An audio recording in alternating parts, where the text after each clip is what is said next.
God, I love this so much. Right, so you had your career in dominatrix. Yes, briefly. But then, when did you start your podcast, Cocktails and Takeaways? Right, so I started it just as the lockdown started going away. I was working for this.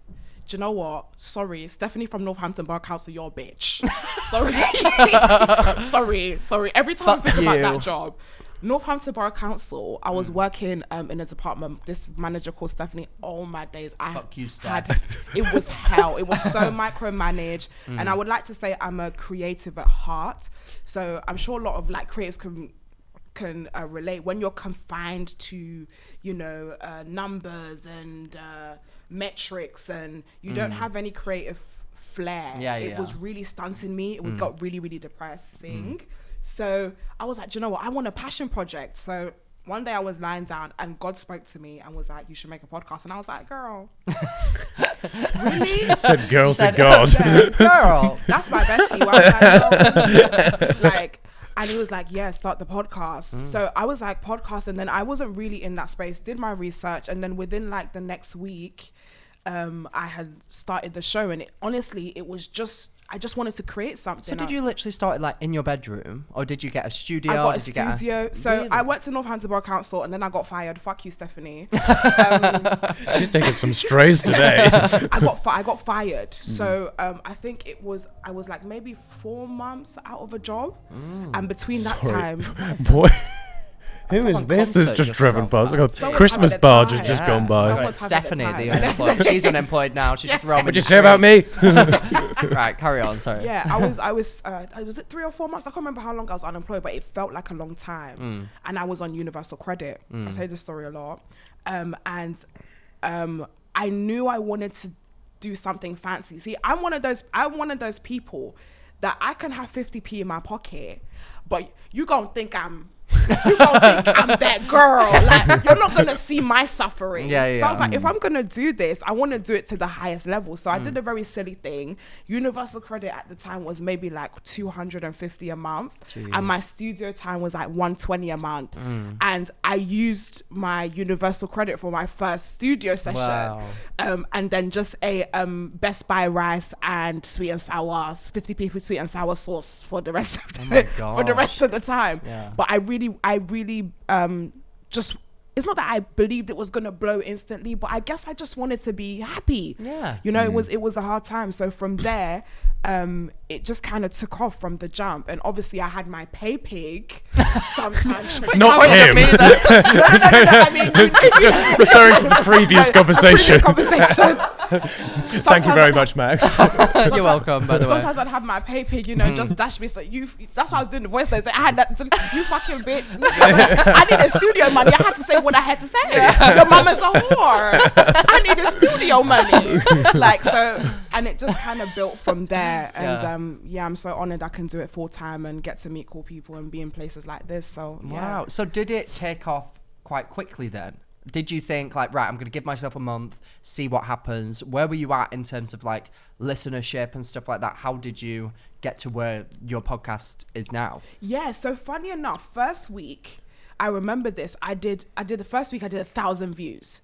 And that was really good. I was gassed coming from scratch because I did something that I hope anyone who's a creator should be doing off the jump, was that I was using TikTok. So I used TikTok straight away. And I remember my first ever video was a story time about being groped in Carnival. And I posted it and I didn't think anything of it, went to sleep. And I woke up the next morning and I saw the notifications and I said, did I show my pussy by accident? Because why are there so many notifications? And I'm not on social media prior to this. I don't know the world. I don't know the life. I'm just a regular girl in Northampton Borough Council. Fuck you, Stephanie. And I look at the video and it's like on 100k views. Wow. And I was like, my heart was doing do. I'll never forget that. But yeah, it just, from there, I was then posting the stuff on TikTok, short form content, moving it into long form content. And it just picked up from there. So it started with, you know, What's going on outside? The Sorry, Fast everyone. and Furious Yeah, 11's being filmed. That's okay. It went from 1K a week to 1K a day, and then it just started going from there. So I think it picked up from the jump. I'm not gonna lie. I would like to think I was quite lucky and blessed. Yes. Word to Nicki Minaj. But yeah, it did start pretty well from the jump, and I did see numbers from the jump. Good. Yeah, I mean, like impressive. we had like a similar thing with. We started like TikTok and stuff like you know around that like 2020 like time, and I think it was just a moment where loads of people were like, do you know what, fuck it, I'm just going to actually do it. Like you know, we lived through COVID and we're all like, what the fuck else are we doing? Like life means nothing anymore, so may as well just do it. Like I know you did it like a few months after, but like still a few months. Who's counting? okay then. But like still like went through all that, and it was just like, who even cares? Like let's just go for it. So well done, Joyce. I'm well done, girl. Well done, motherfucking you. But thank you. I mean, yeah. What? It took a second to understand what you said, and then I got it, and I was like, I said it thank in you. speed. And you're also really good friends with the boys, ShxtsNGigs, aren't you? How did you meet them, and how did you get such a good working relationship with them? Do you know what's the same way that I met you? Is the same way I met them. It was just mutual love for each other. You know, there's so many people in this space, and people think that we're all cool and we're all friends. It's like, but it's like, girl, we not. We colleagues. Yeah. We colleagues, but there's a Very much like me and George. Very much. Very working relationship. Yeah. Nothing that we've ever said to each other exists unless the camera's rolling, to be honest with you. I only just found out your name was Max today. Did you? From the intro of the podcast. I always switch off at your bit, and then I go, and I'm George Clarke. Yeah, to me, you're just one of my pay pigs. You dirty little skank. Carry on, Joyce. You guys are so in love with each other. I love it. But yeah, I very rarely meet people who I'm generally in love with and love their content and we're friends, and ShxtsNGigs was one of them. So I met ShxtsNGigs at this random Spotify Thought Park day, and then from there we just kind of organically grew. In terms of our friendship, and we'd see each other in events, and they'd be like, yo, what's good? I'm like, oh, these two are sexy, you know, like, what are you saying? Like, you're cool.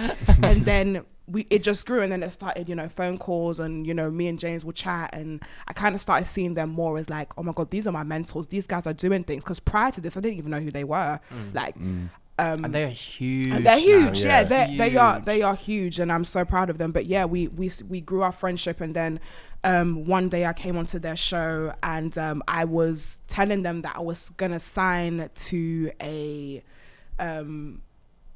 somebody. Yeah. You know, somebody wanted to sign me. One of the big collaborate Bumba Clarks wanted to sign the show. And I was telling them, listen, I'm tired. I just did the live show. I remember talking to you about it. I'm exhausted. I feel like I'm wearing 7 different hats. And I just want to be talent, and I just want to roll in, sit down, say what I want to say, and fuck off, innit? So I told them, listen, I'm going to sign to them. And they were like, no, don't do that. I think that you'd work really well with us. We want to like be your production house, essentially. Wow. And I was like, listen, if you want to fuck me, just say it. Like, we don't need to do all of this. Like. But yeah, from there, we started working kind of like in a professional. So basically, yeah, they just, anything that I want, they just kind of buy it for me now. So, yeah. Wow. But it's great, and I love them. And just to be able to have men like that who are in this space, who are loved, who are doing well, but also who are so down to earth. Like, when I mean they're the 2 most down to earth men you will ever meet, they are. Oh, apart from us, of course. Of course, apart from you guys. Apart from you guys. They're so humble. They're always willing to help. They're always willing to sacrifice themselves, their times for you. Like, honestly, I really do feel like they're God sent. And I'm really grateful to have them on my team. So yeah. Someone's looking for a raise. Yes. She's like, and I want a new couch. Yes. Daddy, can I please have a new MacBook to add to the iPad? Thank you. And they were at your live show as well, weren't they? Very exciting. Yeah. Did you enjoy doing the live show? I love the live show. And again, like, talking about ShxtsNGigs character, we weren't even talking about signing. They just did it because they loved me. So we're talking about ShxtsNGigs who cancelled all their schedule just to be in that space with me. We're talking about ShxtsNGigs, like all the fangirls say, ah! Like, yeah, it was the live show was amazing. You were it was there, and great. thank you so much for being there, Joyce, friend. it was so good. Like I saw your mum there as well, and instantly I just knew it was your mum. Like immediately, Was she in like jeans? She came in she was not in sequences. jeans. No, she was wearing like the most like extravagant dress. You could tell she was that girl. It was so at that camp. event. Like it was, she came sequins. Yes. Right. I was like, Mum, is it your event or mine? But I love it was that. so good, and the vibe in the room. Like I think I told you at the time, I was sat next to this guy who was like proper like hardcore like straight guy, and he was like the sort of guy that like would find you funny but like want to seem cool, and like he wouldn't like audibly laugh. Yeah. But he was out there like yeah, that's proper funny, innit? And I was like, and then it eventually like turned to me, and he was like, because I was like recording you like loads and everything. And I was talking to a Yame next to me. Yeah. Just like about like how I met you and stuff. And he was like, oh, like, do you know her then? And I was like, yeah. And he was like, what's she like? And he was like such a fanboy. I But he love. was trying to be so cool about it. And the vibes like in the room were just so great. Everyone was like so, yeah, it was just great. It was great. So One you should of be the so proud best of yourself. moments of my life, and I can't wait for you to go on tour and just I experience. know. I know. and just Tickets available now.